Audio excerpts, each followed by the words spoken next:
Reka tubasuhuze inshuti zacu aho muri hose, reka tubasuhuze mwebwe mudahwema kudukurikirana umunsi ku wundi. Reka tubifurize umunsi w'amahoro, umunsi w'ibyishimo inshuti zacu. Ngira ngo rero twongeye tugarutse kuri Amigos z'u Rwanda. Ni inshuti z'u Rwanda, ni inshuti zacu. Igihugu ntaho gitandukanira n'umuntu, niyo mpamvu tuba tuvuze ngo ni inshuti. Amigo ni inshuti, Amigos. Turabasuhuje rero, tubifurije igitondo cyiza inshuti zacu, haba bari mu Rwanda ndetse no mu mahanga, abumva ikinyarwanda bose turabasuhuje. Ngira ngo rero twongeye kugaruka kugira ngo tubagezeho ikiganiro. Ngira ngo muri ino minsi hari ibintu byinshi birimo kuvugwa, abantu bafiteho amatsiko, hariho ibintu byinshi birimo kuvugwa, abantu bafiteho kwibaza ni iki kirimo kuba, ni iki kibyihishe inyuma, ese ni iki abantu bakwiye gukora, ni iki abantu bakwiye kwitwara muri ibi bihe. Icya mbere rero ngira ngo uyu munsi twifuje kubagezaho ikiganiro gishingiye ku bintu bisa nk'aho birimo bivugwa hagati y'Ububiligi ndetse n'igihugu cy'u Rwanda, ariko tukaba tubona yuko Ububiligi butajya busubira inyuma, butajya butera intambwe busubira inyuma ku bibazo by'u Rwanda, guhera na kera kugeza na n'uyu munsi.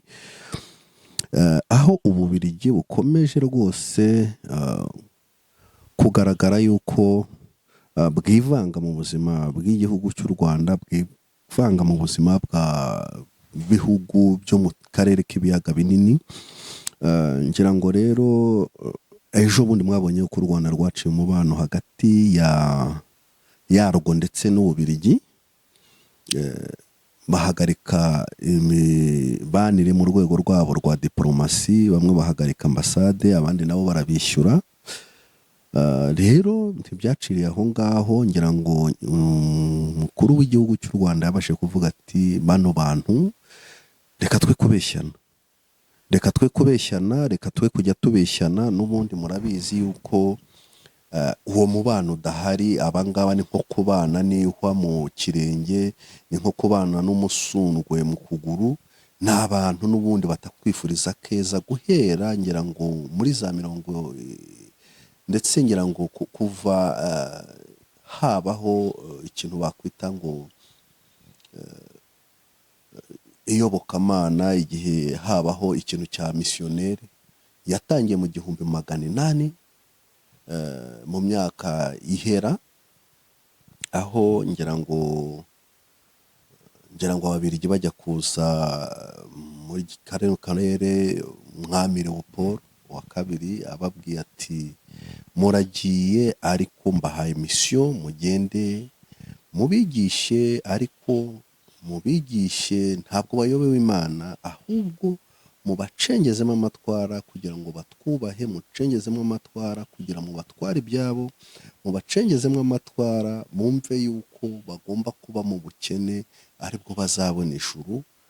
Mugende mubigishe ariko mureba inyungu zacu, hanyuma rero kugira ngo bizafashe abazaba baje bafite inyungu z'ubukungu, ubucuruzi ndetse n'ubukoroni, kuzagira bakora akazi kabo neza. Abapadiri rero baraje barasasa, barategura, bigisha icengezwamatwara, bigisha igikristo, ariko igikristo geze gute, kigamije gushyira inyungu z'Ububiligi. Ikintu gikomeye yababwiye ati bano bantu kugira ngo tuzabashe kubashobora, ni ngombwa ko muzabacamo ibice kugira ngo batazahuza na rimwe. Icyo rero nicyo nashatse kugarukaho uyu munsi. Ngiye kugaruka Ababiligi rero, nubwo habayeho kwikukira kw'ibihugu, habaho kuba ibihugu bisaba independence, u Rwanda rwanda independence 62, Burundi nuko, ndetse na Congo, ariko nyuma ya independence nta kintu kigeze gihinduka. Nubwo bahavuye indirectement, bagumya banyura mu bundi buryo bwita neocolonialism, gukoroniza abantu udahari, ahubwo ukanyura mu bikorwa bimwe na bimwe ugambiriye yuko inyungu zawe zitakwibagirana muri icyo gihugu. So niho rero twavuga uyu munsi mwabonye u Rwanda rumaze gucana umubano n'Ububiligi, igihe Ububiligi bwahagarikaga ku mugaragaro ikijyanye n'inkunga rwateraga u Rwanda nako Ububiligi bwatangiye gusansibiriza ibihano, u Rwanda rufata iya mbere ruravuga ruti inkunga mwaduteraga turayihagaritse, bahise bayijyana mu Burundi mwarabibonye. Ejo bundi rero agahomamunwa karavuka, ngira ngo igiteye ubwoba ni amagambo yavuzwe n'umuyobozi perezida w'u Burundi igihe yari ari mu isengero arimo asansibiriza, yaragize ati rero barundi kazi nimuze twiyubakira igihugu, nimureke tureke abanyarwanda nibo bazanye amacakubiri, nibo batangije intambara y'amoko mu Barundi. Ati igihe abanyarwanda baza muri Burundi muri 59 nibwo amoko yagize gutya araba mu Burundi. Ati ibyo bintu nibyo ushaka kuvuga. Ati abanyarwanda bageze muri Kongo muri 96, ati nibwo hatangiye intambara y'amoko. Ati abanyamurenge bari batuye hariya ariko ari abantu batagira umwami, ari abantu b'abanyekongo. Ati rero abanyarwanda nibo bagiye babigisha iby'amoko, nibo batangije iki kibazo muri aka karere, haba mu Burundi ndetse no muri Kongo. Hanyuma rero tukaba tugira ngo tubereke isano iri hagati y'Ububiligi n'u Burundi ndetse n'u Rwanda ku bibazo biri hagati yabyo. Ngira ngo Umubiligi we ntashaka gutakaza puissance ye hano muri aka karere, arashaka kugaruka ari wa wundi, kandi arabona ko u Rwanda rwose rutakiri mu mikino, rutakiri muri babandi banonera baca muri diplomasi, babona ibintu bakabyihorera, biyemeje gufesinga ikibazo cy'Ababiligi ku buryo bugaragara. Niho rero bahinduriye gahunda yabo, baravuga bati ntidukwiye kuhatakaza ya politike yacu yo kubatanya abanyafurika kugira batagira ijwi rimwe, reka tugumye natwe twivangemo. Ni ukuvuga ngo rero Ababiligi gahunda yabo icyo bagomba gukora ni hahandi barareba bakavuga bati ni nko gukubita, ni nko guteranya abana bavukana. Umwana bavukana umwe uramubwira uti iyo ushaka kubateranya ugaha umwe, nimba umuhaye inka undi wari uwifite ukayimunyaga, cyangwa se wanyaguriya ukavuga uti ndaje nguhe ibyo munyaze. So icyo gihe ubuteranije abantu. Naho rero ni ukuvuga ngo rero bahise bamanuka mu Burundi, baravuga bati Uburundi byanze bikunze ntibubanye n'u Rwanda neza, kandi iturufu ihari n'uyu munsi ni ya yindi twashingiyeho, ni divize pour régner. Umunsi umuperezida uri mu Burundi n'uri mu Rwanda ntibashobora guhuza kubera yuko batavuka mu moko amwe. Twe kubica ku ruhande niko bimeze. Baragiye begeye uriya mugabo w'i Burundi, baramubwira bati humura turi kumwe, ibyo twamuhaga. Ngira ngo ejo murabizi ko hashize hari delegation y'Ababiligi yari iri mu Burundi yagiye kubonana n'abayobozi baho. Bivuze ngo rero bimuriye iki politike yabo, bimiriye ibikorwa byabo mu Burundi kugira ngo be kujya kure, bakomeze benyegeze wa muriro batangije wo gucamo abantu bo mu karere k'ibiyaga binini mwe ibice.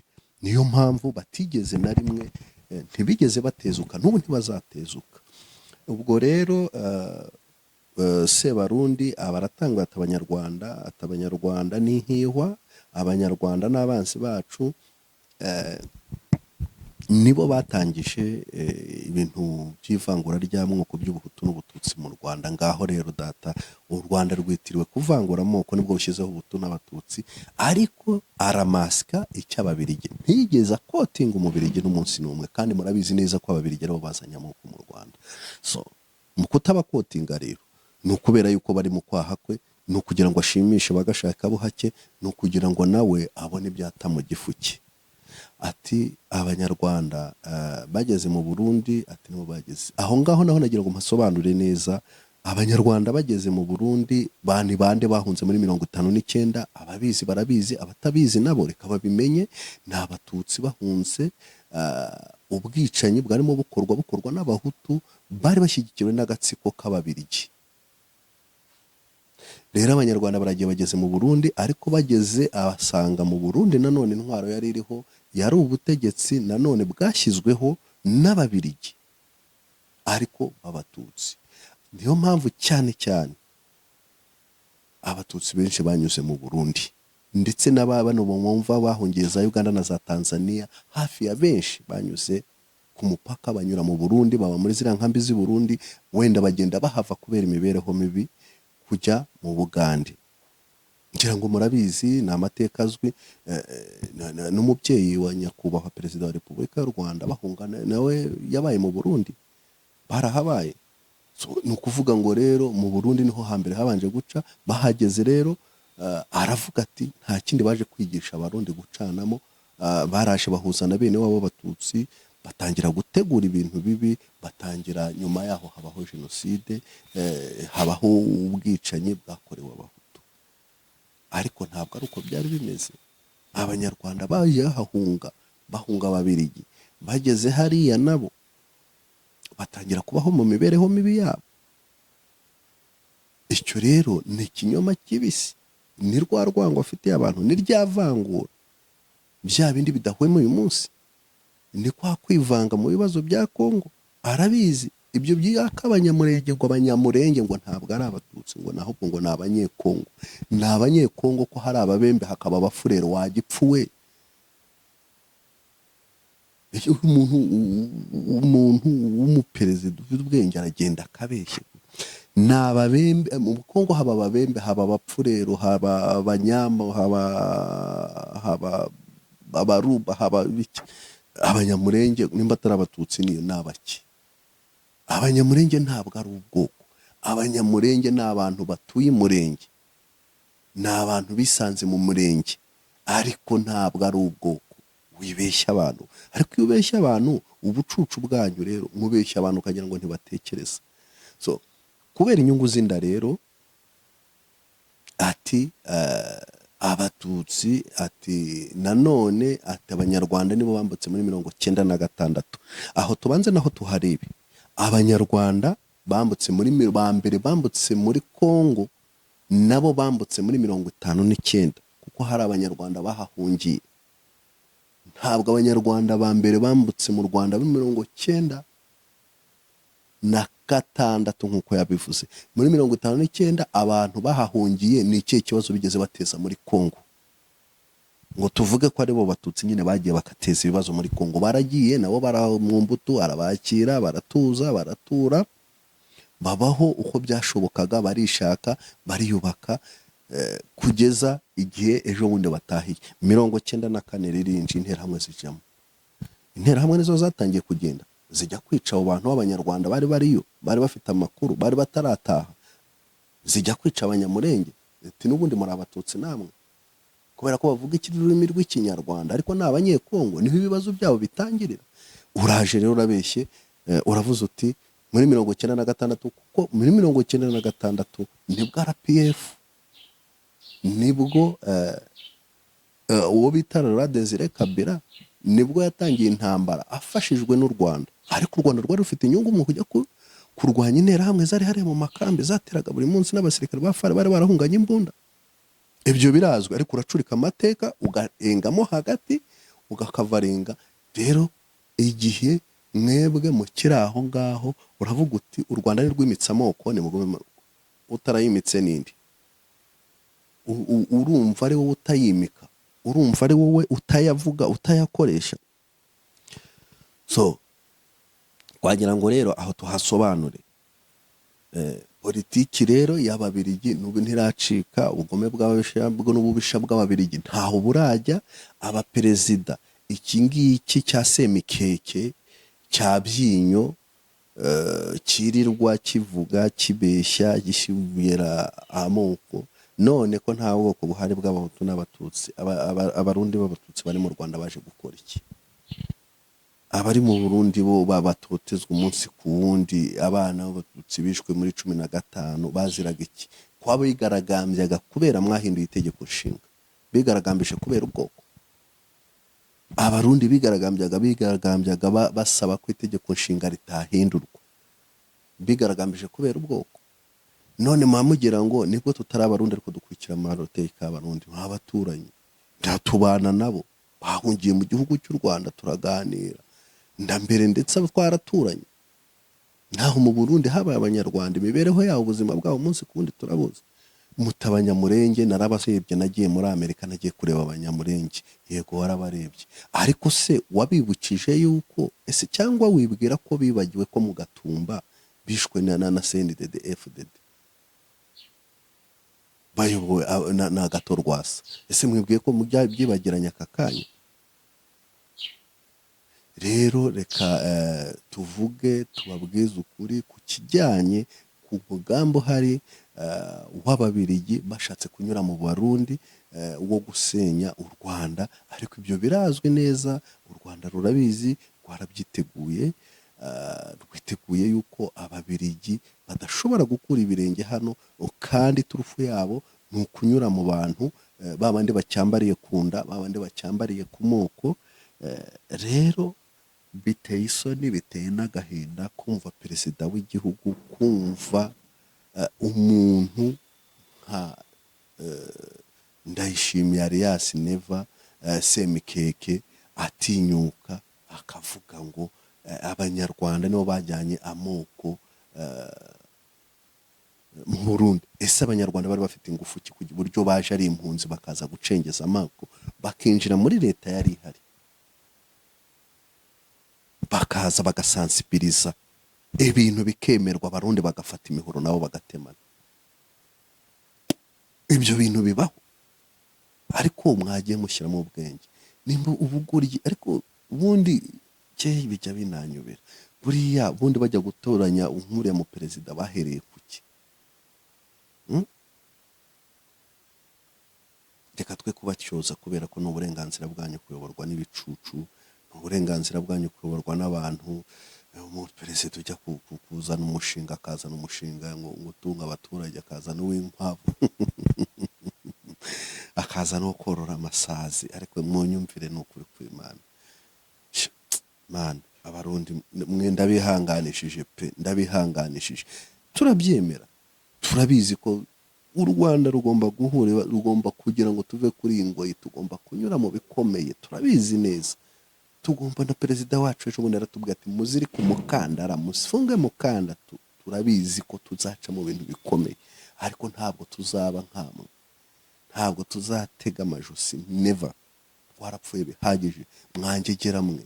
Ibi ngibi by'ibitegetsi by'imidigi by'Abarundi, ibyo mwasize mukoze hano za Mahama na hehe, mwisha abantu mu Rwanda, mwagira ngo byaribagiranye? Mwagira ngo umunsi umwe iterufu ntizubuka? Noneho bakavuga mu mazina, tukabavuga mu mazina. Ibyo mwasize mukoze hano, aho mwabaga za Ntongwe, aho mwicaga abantu, twarababonye, mwirukanse tubareba muhunga. Ntabwo igihe kiragera ngo mubazwe ibyo bintu. None muti turagiye, tugiye mu Banyekongo, tugiye kubabwira yuko umwanzi bafite ari umunyarwanda. Umwanzi ubafite ugiye kubamara ni umunyarwanda, ni umututsi. Nicyo ushatse kuvuga? Ese koko niwo mwanzi uhari? Umubirigi niwe nshuti ufite? Ese umubirigi yazanye amoko mu Rwanda yibagirwa muri Kongo, yibagirwa i Burundi? Ni ryari n'inshuro zingahe njyane z'Abahutu n'Abatutsi zabaye mu Burundi? Ese nabo banyarwanda baziteye bari bantaho nikora, barimo baba mu makambi y'impunzi, barya bagowe, kubona akazi ari hamana, gutsinda ngo bajye mu mashuri ari hamana. Ese ibyo ngibyo byose mwibwira ko tutaba tubizi?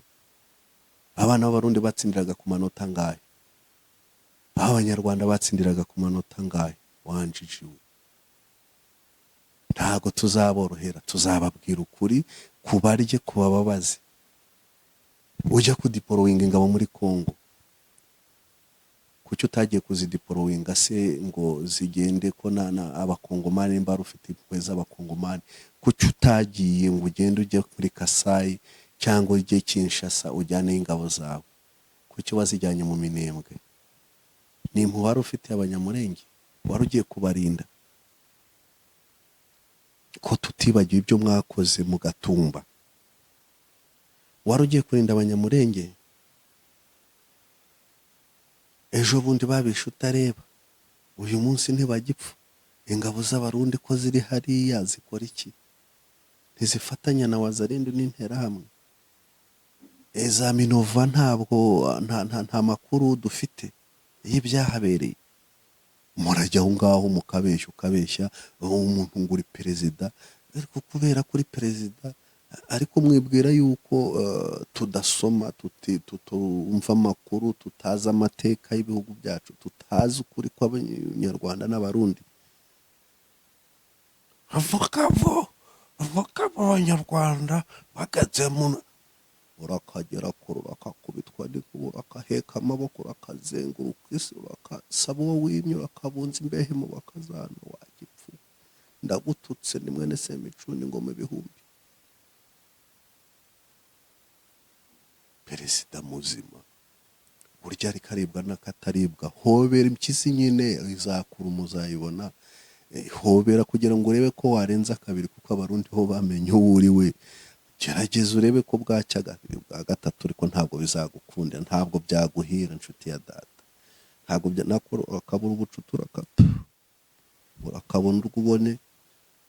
Ariko icyo nenda kubabwira banyarwandakazi, nimwitegure, nimube maso, kuko umubirigi ntaho yagiye. Umubirigi ntaho yagiye, ni rubundi y'u Rwanda, ahinyuze mu Burundi, ari mu Burundi, politike ye yo gucengeza, bagiye guhurira Mugabe imbunda, bagiye kumuha amafaranga yo kwitegura kugumya guhungabanya amahoro y'u Rwanda, yo kugumya guhungabanya ubumwe bw'abanyarwanda, yo kugumya guha Interahamwe. Nta yindi target iri hariya. Ababiligi abanyarwanda nimba mutari mubizi, n'amafaranga ababiligi barimo batanga hariya, inkunga zigiye guca hariya, koperasiyo igiye kuba igitangaza, mugiye kubibona. Ariko si ugukunda abarundi, bene barundi mukanguke, arabagurishije uwo nguwo.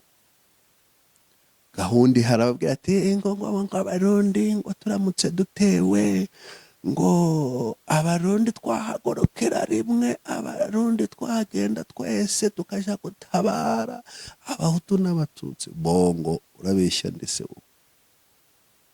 aho banyanyagiye bari aho ngaho, n'abahari batatinyuka kureba no mu maso yanyu, bagenda bubitse imitwe kubera ubwo burepresentation bw'abantu 2-3. Bya bindi byarusha 40-60. Ubuse byo birakorwa?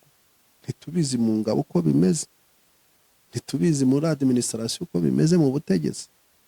Nabo nabemeye gupfukama bakaremya ikigirwamana. FDR na FDR byose ni bimwe, turabizi ko bivukana. Ariko ntabwo ibyo uvuga urajijisha, witwa ngo urajijisha, ukanangiza ukabivugira mu rusengero rw'Imana, ukabivuga ugatinyuka ukabivuga. Turabizi umugambi uhari, turabizi, ntabwo twabyibagiwe kandi ntabwo tuzabyibagirwa, ntabwo tuzongera nta rimwe kwibagirwa. Amaraso yamenetse yaramenetse, imihoro amajosi mwatemye mwarayatemye. Ndabivuga namwe, ntabwo mvuga abarundi bose. Interahamwe ndundi zari mu Rwanda, amajosi y'abantu bacu mwatemye, amaraso mwamenye, mufatanyije n'Interahamwe nyarwanda zene wanyu. Mwankozi z'ibibi nkabe z'abaho hano, muracyafite ipfunwe, muracyafite ubwoba, muracyafite igihunga, kubera amaraso abahora ku maboko, mu biganza. Iyo muryamye murota bapfu, murya murota bapfu, ikiya kiravuga gihobagurika, n'amaraso byamenye. ntabwo twigeze tubyibagirwa, ntituzanabyibagirwa. So ntabwo rero tuzongera gupfa ngo twagiye muri diporomasi ngo byagenze gute, ntabwo tuzemera ko mwongera gufata imihoro mukadutema. Tuzarwana kugeza ku wa nyuma, ariko tutapigania haki yetu, tutapigania uhuru wetu, ntabwo bizongera kubaho ukundi. Inshuti zacu banyarwanda badukurikira aho muri hirya no hino ndetse n'abarundi, nagira ngo mbagezeho ikisa nkaho ari umugambi w'umukoroni, ari umugambi w'umubirigi, ari ya gahunda ya divize pour régner, ucemo abantu ibice kugira ngo ubashe kugera ku nyungu zawe. Baciye mu Rwanda barayenyegeje, baciye muri Kongo barenyegeje, batereka dufatira u Rwanda ibihano barabifashe, ariko babona u Rwanda ntirwemeye guca bugufi kugira ngo bagumye babatware muri cya kigare cyabo. Babonye abanyarwanda badaciye bugufi, rero bahinduye imihini yabo, bahinduye strategy, banyuze mu Burundi. Banyuze mu Burundi ukitwa neva kirahumekera mu kwaha, kirahumeka kidasubiza umwuka hejuru, ngo habaye iki? Ngo jenoside mu Burundi. Nibo bagiye kwigisha abarundi, ariko ntashaka kuvuga amateka uko akurikirana, ntabwo ashaka kubwira abarundi ndetse n'abanyarwanda ukuri, kuko abarundi nibo banyarwanda bamvuga kimwe, bakora kimwe, bahuje imico isa nkaho ari imwe. Uravuze uti muri 59 abanyarwanda nibo bazanye ivangura ry'amoko mu Burundi, kandi ababirigi barabizi neza ko ababirigi aribo babizanye, ariko kubera ko bagushyize, baguhaye, bakujombye umugati mu kanwa, urumva wabaye igitangaza, urumva wakomeye, noneho uhinduye ibiganza bijejeta amaraso by'ababirigi, urabakarabije ku mugaragaro, ndetse ubakarabije mu rusengero rw'Imana. Wemeje yuko abanyarwanda aribo batangije ivanguramoko. Urongeye uti muri 96 abanyarwanda batangiye guhunga muri 59, birazwi neza. So ibirimo biba rero, haba gufata ibihano ku basirikare byabaye ejo bundi, hakabamo muri 23, ndetse hakaba n'abajenerali b'abanyarwanda bafatiye ibihano. Ibyo byose birazwi ko ari umugambi w'ububirigi bubiri inyuma, ugenda usansibiriza kugira ngo barebe yuko baca intege ikintu cyose cyitwa u Rwanda, cyangwa se ahantu hose hasa nkaho abanyarwanda bakoma, mu rwego rwo kugera gute guca umugambi, bace intege, barebe yuko twarambya, ngo bongere baze badukubite twicaye, bongere baze batanga imihoro, bongere baze interahamwe, abahungu babo. Erega nta interahamwe ntaho zitandukaniye n'ababirigi. Interahamwe nkuru burya n'ababirigi. Ntabwo ababirigi bigeze na rimwe bashimishwa nuko abanyarwanda bagaruka mu gihugu cyabo, kuko nibo babirukanye muri 59. Muri 73 abantu barapfa, ababirigi barabibonaga. Muri 63 abantu barapfa, hapfaga abandi se? Tuvukisha ukuri, hapfaga abatutsi, bicwaga n'abandi se? Ububirigi se ntibwari sous surveillance? Abafaransa ntibari muri surveillance? Habyarimana niyatatse muri 94 bahise bohereza ingabo. So iyo migambi yose rero ntabwo twayibagiwe, ntabwo tubiyobewe. Rero ibintu byo kwicisha hirya no hino, ibintu byo kugoreka amateka, ntabwo tuzabyemera. Turabizi, hamwe nabo mukorana, izo nterahamwe urazicumbikiye, niho zihaye indaro, niho zihaye inzira, niho zinjiza mu kibira, ariko ngira ngo amakuru urayafite neza. Amakuru urayafite neza, mu Rwanda uramuzi, kandi icyo urwanira urakizi. Mpamya yuko nawe rero atayobeye icyo arwanira, atayobewe uwo uriwe. Ntabwo tuyobewe uwo uriwe wowe. Ntabwo tuzongera gutega amajosi, never and never. ubucucu bwawe rero urajya aho ngaho ugakoranga ngo none ngo bababajwe n'inkunga. Ninde ubabajwe n'inkunga? Reka baziguhe ejo bundi nawe bazakugaruka uzabibona, kuko icyo bakwifuriza ntabwo ari cyiza. Ntabwo umubiri icyo yifuriza umurundi ari cyiza, never. Aragukavarinze kugira ngo nyine hinda yawe muri iyi minsi urenze kabiri, ariko araguteza imbere, araguteza imbere kuko si inyungu z'abarundi. Kandi noneho ndakubwiza ukuri, iko byagenda kose bizarangira kurekuye. Nakurekura uzagenda gute? Uzikubita hasi ushwanyuka nk'ikirondwe kivuye ku nka. Iyo midigi izashwanyuka.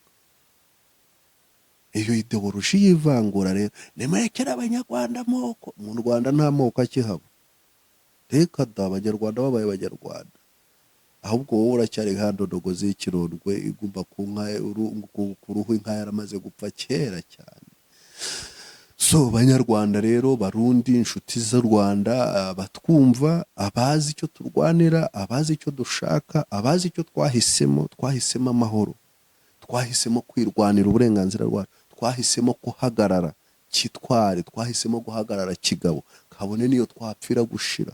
Ariko ntabwo tuzamanika amaboko, ntabwo tuzemera yuko umuntu yadusubiza kongera kudukandagiza ingegera, inkora amaraso ngo zize zongere zitema abantu amajosi. Tutapigania haki yetu, tutapigania uhuru wetu, tutapigania nchi yetu. Na akagaruka nshuti zacu, ubutaha tuzabagezaho ikiganiro nanone gikubiye ku bihano nanone byakomeje gufatwa n'amahanga ariko binyuze mu Babirigi. Murakoze cyane.